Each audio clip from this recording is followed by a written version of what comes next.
You remember how much fun you had in an amusement park when you were a kid? Well, when you're a parent, you live it all over again through the eyes of your child. That's my little girl, Nancy. It's her first visit to this fabulous world of fun and frolic. A treat Alice and I had promised her before sending her on a visit to Grandma's. Oh, I'm sorry. I forgot to introduce Susie. Nancy would never forgive me. She's made Susie an important part of our family. You know how it is. When a little girl has no brothers or sisters, her doll can become pretty important. And sometimes, so help me, I almost think the girl, the doll, has a personality of her own. Sometimes the upkeep on Susie stretches our family budget. Nancy wants her to have dresses just like she has and make sure Susie shares all the family treats. Well, it is amusing. And of course, we don't spoil her like this all the time.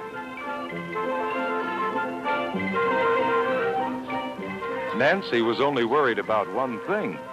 Would she remember every single bit of excitement so she could tell it all to Grandma?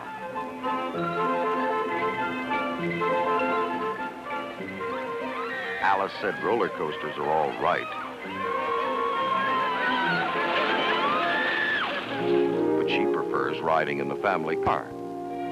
We both enjoy taking long drives together, and this one had a special purpose. We were on our way to pick up Nancy. She had been with Alice's mother for a week. It seemed a lot longer than that. The house had been so quiet. But we did have Susie to keep us company. With everything that Nancy had to take on the plane, there just hadn't been room for a playmate the size of Susie. Then, less than a half an hour out of town... Gee, watch out!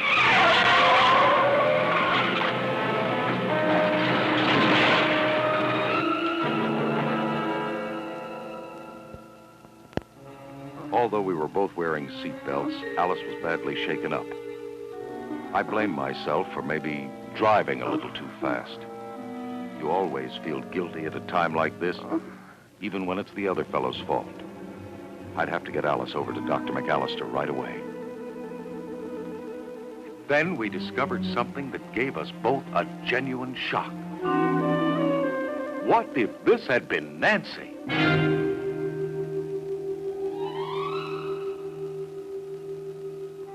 I examined both Mr. and Mrs. Norwood and was happy to tell them that apart from a few abrasions and shattered nerves, they had suffered no serious injury. If they hadn't been wearing their seatbelts, however, the verdict would have been different, disastrously different. I thought I was through with my patients when my eyes fell on another guilty. Mr. Norwood was a bit embarrassed until I told him about my work with dolls that had survived car collisions. As a medical consultant for the Institute of Transportation and Traffic Engineering, I examined the dolls that represented children and the dummies that represented adults in a scientific collision staged by the University of California at Los Angeles.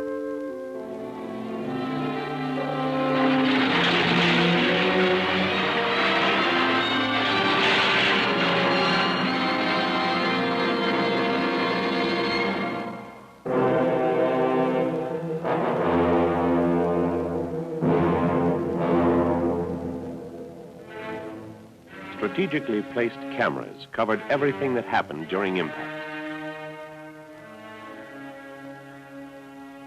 We were especially interested in what happened to children with and without belts because this subject had not been explored.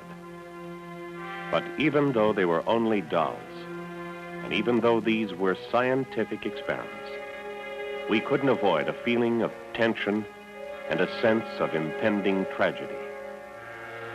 For several months, the collision experiments continued at different speeds, at different points of impact, sometimes with the passengers belted, sometimes unbelted.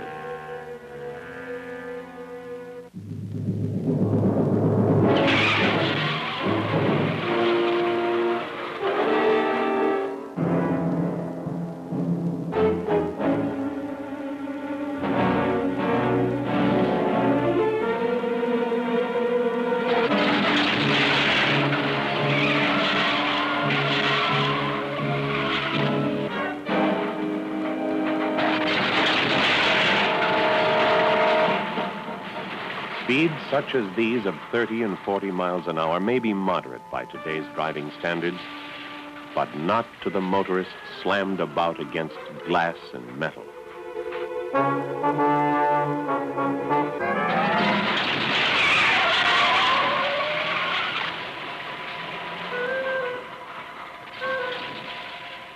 Children should never be allowed to stand on the seat of a car. Sitting tends to restrict body movement generated by the forces of impact to the rear seat.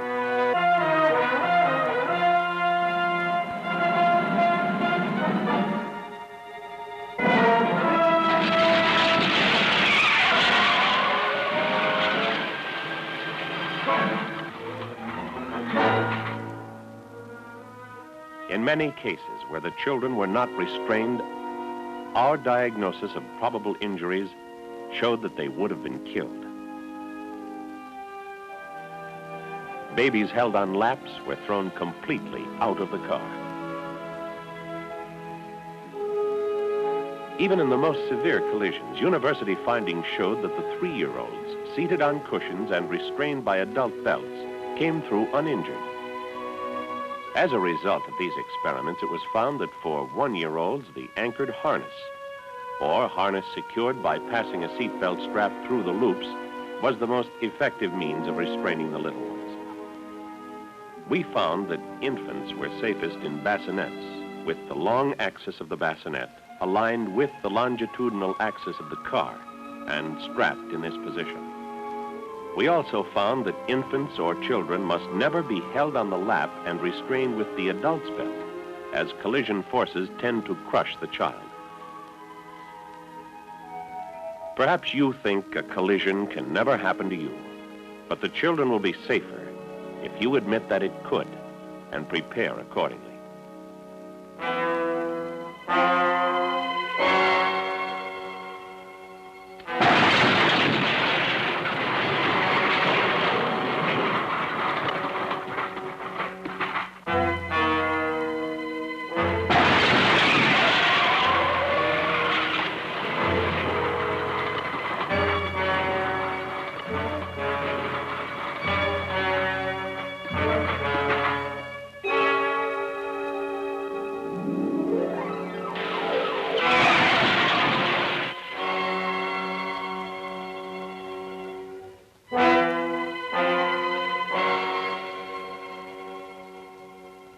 I wish that everybody could see these scenes, because I don't believe that anyone who did would ever let the children go riding unrestrained again.